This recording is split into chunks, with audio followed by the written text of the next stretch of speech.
यांची मांदियाळी समूहातर्फे आयोजित कोण बनेल महाराष्ट्राचा उत्कृष्ट सारस्वत या स्पर्धेत मी कवयित्री सौ भारती गोविंद कुलकर्णी नौपाडा ठाणे माझी एक स्वरचित दशाक्षरी कविता सादर करीत आहे. कवितेचे शीर्षक ठेवा मनाला आनंदी. खुशाल जीवनाचे गुपित कसे बरं कोणाला सांगावे. एकत्रित कुटुंबासमवे सदा आनंदाने ते राहावे, सदा आनंदाने ते राहावे. कुणी येती उगाच टपली, चेंडू खुशाल मारत जाती. नको कोणाला बोल लाविण्या, स्वतः आनंदी जपावी नाती, स्वतः आनंदी जपावी नाती. प्रत्येकाशी प्रेमळ संवाद, नेहमीच हसत मुखाने.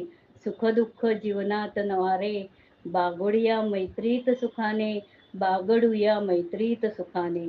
नित्य राहू मनात आनंदी, जीवनात सत्कर्म करूया.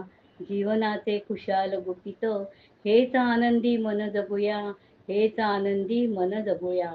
छंद कलागुण आवडते, रोज करू लिखाण वाचन. घेऊ गुंतून व्यायाम करू, हेच कुशाल छान मानून, हेच कुशाल छान मानून. सौ भारती गोविंद कुलकर्णी, नौपाडा ठाणे. फोन नंबर आहे 900 488 6036. धन्यवाद.